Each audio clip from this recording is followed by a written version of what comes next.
সঙ্গে অলরেডি সম্পর্ক আমাদের হারিয়ে গেছে। যেটুকু সম্পর্ক বেঁচে আছে সেটা একটা জাস্ট মানে মেন্টাল, তাছাড়া কিছু নেই। আজকে আপনি কুমিল্লায় গিয়ে, বরিশালে গিয়ে খুব ন্যাচারালি আজকে ভারতবর্ষের সম্বন্ধে কথা বা হিন্দুদের সম্বন্ধে কথা আমার মনে হয় না আমরা কেউ বলতে পারবো না। এবং আজকে আমরা একটা প্রি 1971-এ যে একটা সিচুয়েশন ছিল, যখন ইস্ট পাকিস্তান ছিল, সেই পরিস্থিতির দিকেই যাচ্ছে। আজকে যদি ভারতবর্ষের সরকার কিছু নাও করে, এটা ভেবে যে না সিচুয়েশনটা পাল্টে যাবে, তাতেও কিছু লাভ হবে না।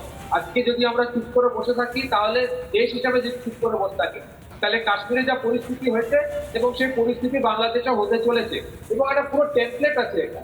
দেখুন ওদের কেন রাগটা ইসকনের ওপর, আমি আপনাকে একটু বলে দিচ্ছি। এই যে অত্যাচার হিন্দুদের প্রতি বা বৌদ্ধ ধর্ম যারা সাপোর্ট করে বা ফলোয়ার, তাদের প্রতি অত্যাচার, এটা নতুন কিছু।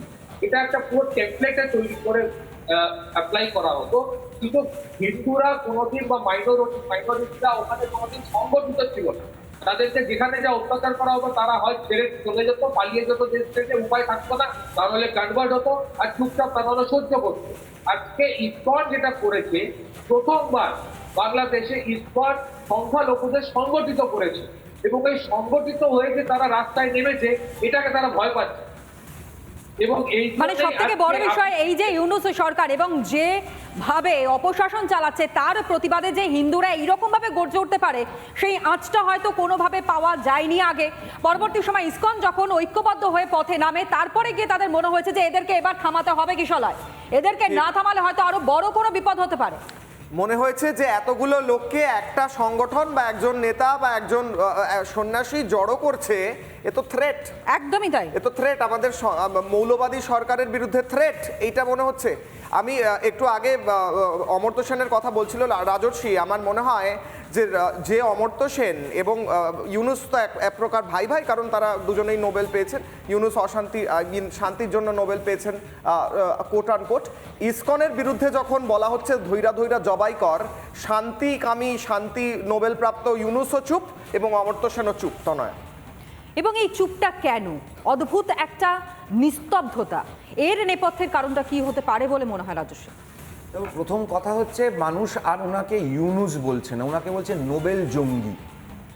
নোবেল জঙ্গি এখন গোটা ভারতবর্ষ কেন, গোটা বাঙালি সমাজকে নোবেল জঙ্গি বলেই বলা উচিত। দেখুন, ওনার নেতৃত্বে, ওনার নাকের ডগায় সব থেকে বড় হিন্দু নিধন।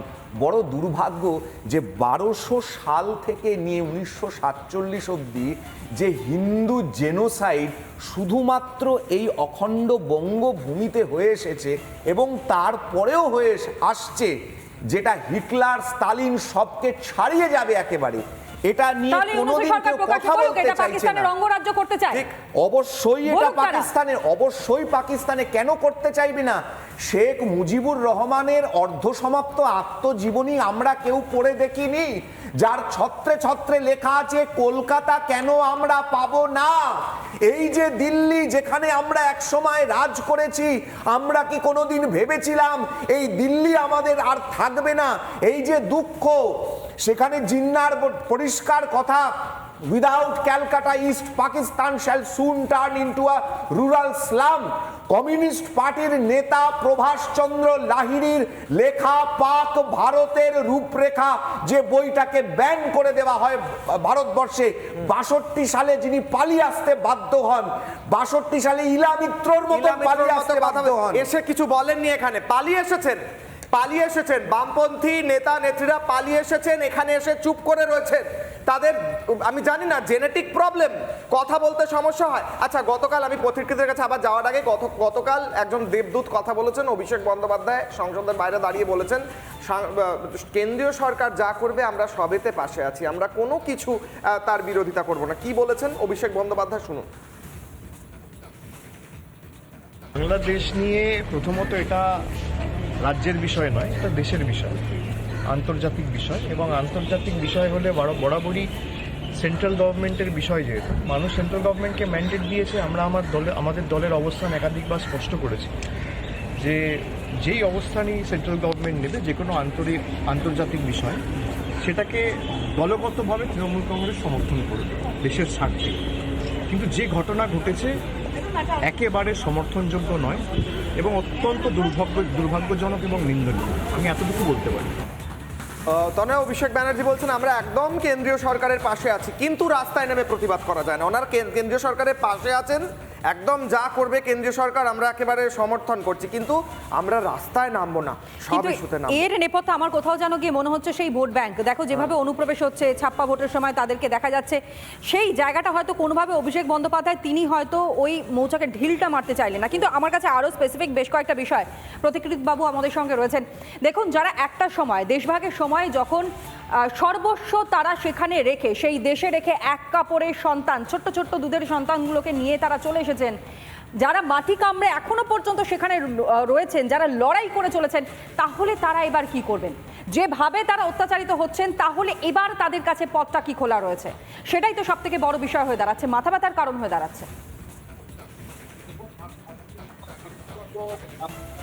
আমি বলবো আজকে যেরকম সিটিজেনশিপ অ্যামেন্ডমেন্ট অ্যাক্ট আনা হয়েছিল, আমার মনে হয় সিটিজেনশিপ অ্যামেন্ডমেন্ট অ্যাক্ট 2.0 আনা উচিত এবং যত ওখানকার হিন্দু যারা আসতে চায় তাদেরকে আসতে দেওয়া উচিত।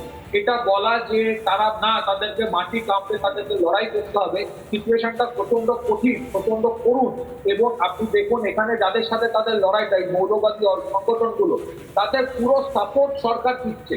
এটা কিন্তু শুধু মৌলবাদীদের সাথে হিন্দুদের লড়াই বা হিন্দুদের ওপর সঙ্গে লড়াই তা নয়, এটা একটা সংগঠিত ভাবে হচ্ছে এবং এটার নেপথ্যে চাইছে কি বিএনপি বা জামাতকে নিয়ে আসতে, সেই কারণের জন্য এরকম ভাবে অত্যাচার করা হচ্ছে।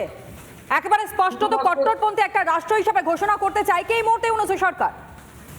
এর চেয়েও বড় জিনিস আছে। আপনি একটা জিনিস দেখুন, আজকে যা ওখানে হচ্ছে তার নেপথ্যে বাইডেন অ্যাডমিনিস্ট্রেশন, বাইডেন সরকারের প্রত্যন্ত মত ছাড়া হতো না। একটা ইউনূসকে প্যারাশুট ড্রপ করে ওখানে একটা প্রধানমন্ত্রীর জায়গায় বসিয়েছে, যে কোনো ইলেকশনই চায় না। এবং আলটিমেট অবজেক্টিভ যেটাকে বলা হয় আমেরিকান ডিপ স্টেট, তাদের অবজেক্টিভই ছিল বাংলাদেশে এমন কেয়াস সৃষ্টি করো তার জন্য প্রভাবিত হয়ে ভারতবর্ষে আলটিমেটলি তার ইম্প্যাক্ট করবে। পাকিস্তান একদিকে, বাংলাদেশ একদিকে, দিয়ে এমন কেয়াস তৈরি করো যে আজকে ইন্ডিয়ার যেটা গ্রোথ স্টোরি, যেটা ভারত পৃথিবীতে একটা তার একটা ইম্প্যাক্ট করেছে, পৃথিবীতে তার নাম আছে, সেটার উপর কিন্তু বাইরে থেকেই যদি সবাই কলকাঠি নাড়ায়, তাহলে এইরকম একজন পাপেটকে বসিয়ে রাখার কারণটা কি? ঠিক, এবং পাপেট ছাড়া তো হয় না, কলকাঠি বাইরে দিচ্ছে, পাপেট ছাড়া হবে না। এবং আপনি দেখুন আজকে ক্লিন্টন ফাউন্ডেশনের অফিসে গিয়ে এই মোহাম্মদ ইউনূস ডাইরেক্টলি বলছে যে যা হয়েছে সেখানে প্ল্যান মাফিক হয়েছে, শেখ হাসিনাকে সরানোর পেছনে একটা প্ল্যান ছিল। ঠিক, সম্পূর্ণটা প্ল্যান ছিল। প্রতিকৃত একটু সঙ্গে থাকুন। গতকাল আমরা কথা বলেছিলাম যে আইনজীবী, এই সম্মিলিত সনাতনী জাগরণ জোটের আইনজীবী সরাসরি চিন্ময় কৃষ্ণ প্রভুর সঙ্গে জড়িত রয়েছেন, তিনি এই আইন লড়াই লড়ছেন, তারা একাধিক জন লড়ছেন। তিনি বলেছিলেন যদি চিন্ময় কৃষ্ণ প্রভুকে না ছাড়া হয় তারা বাংলাদেশে লং মার্চ করবেন, তারা স্বেচ্ছায় কারাবরণ করবেন। যদি এখানে কোনো লং মার্চ, শর্ট মার্চ কিছুই করে উঠতে পারছেন না বামপন্থী এবং লিবারালরা কিংবা এই তারকারা, কি বলেছিলেন তিনি শুনবো।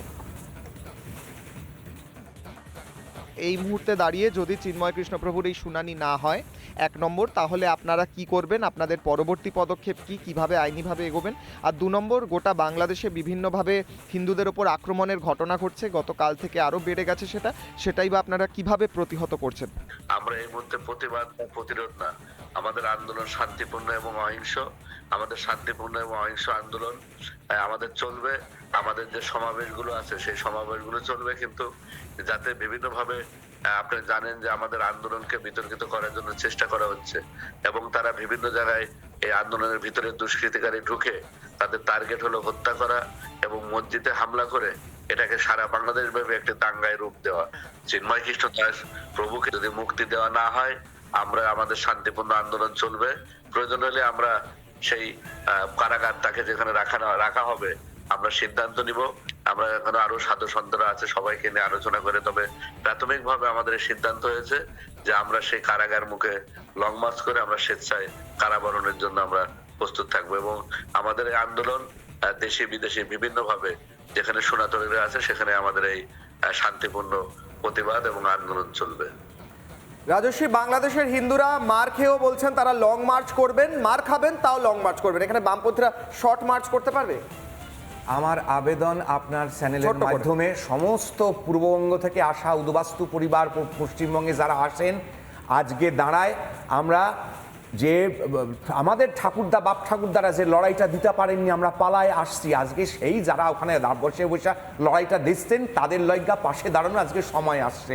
যতগুলা বাঙাল আজকে পশ্চিমবঙ্গে আছেন তারা রাস্তায় নামেন ঠিক অভয়াকাণ্ডের মতন, নেমে সেই হিন্দুদের পাশে দাঁড়ান, তাদের সঙ্গে দাঁড়ান, তাদের যাতে আজকে হিন্দুরা হিন্দুর পাশে এক হ্যায় তো সেফ হ্যায়, বাটেঙ্গে তো কাটেঙ্গে হয়ে থাকতে হবে। একেবারে স্পষ্ট বার্তা রাজস্বের।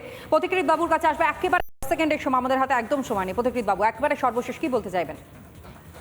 আমি একটা জিনিস বলবো যে আজকে যে জিনিসটা বাংলাদেশে হচ্ছে তার একটা কারণ হচ্ছে 1970s 80s থেকে আমাদের ভারতবর্ষ এবং ভারতবর্ষের লোক কোনো ব্যাপারে রিয়াক্ট করে না। যদি হিন্দুদের ওপর অত্যাচার হয় ভারতবর্ষের বাইরে রিয়াক্ট করে না, এবং ভারতবর্ষের ভিতরে হলেও রিয়াক্ট করে না। এবং আজকে সম্মিলিতভাবে রাজশ্রী এখানে বাঙালদের কথা বলছে, আমি সেটাকে সাপোর্ট করে বলছি। শুধু বাঙাল নয়, সম্মিলিতভাবে এখানে রিয়াক্ট বাঙাল করতে হবে। সবাই। পথিকৃৎ একদম সময় নেই, আপনি যা বললেন একদম সঠিক কথা। বাঙাল, ঘটি, হিন্দু, খ্রিস্টান, মুসলিম, ভারতের প্রত্যেক ভারতবাসীর এই মুহূর্তে সম্মিলিতভাবে রিয়াক্ট করতে হবে, প্রতিবাদ করতে হবে। কতটা সম্ভব সেটা হচ্ছে প্রশ্ন, কিন্তু এখন না হলে আর এরপর সময় হবে না, আর হয়তো কখনোই হবে না। একদমই স্পষ্ট বার্তা, অন্যায়ের সঙ্গে কোনোভাবেই আপোষ করা যায় না এবং আপোষ করা হবে না। স্পষ্ট বার্তা বাংলাদেশি সনাতনীরা তারা কিন্তু দিচ্ছেন এবং সেই কারণেই তারা চাইছেন লং মার্চ করতে এবং সেখানে উপস্থিত হয়ে আরও প্রতিবাদে গর্জে উঠতে। আজকের মতন আমাদের এই চা আড্ডার খবর এখানে শেষ করতে হচ্ছে, তবে অন্যান্য সব ব্রেকিং খবর এবং সমস্ত বাংলাদেশের আপডেট সবার প্রথম আপনাদের সামনে আমরা তুলে ধরবো। সেই সমস্ত খবরের জন্য নজর রাখুন রিপাবলিক বাংলায়।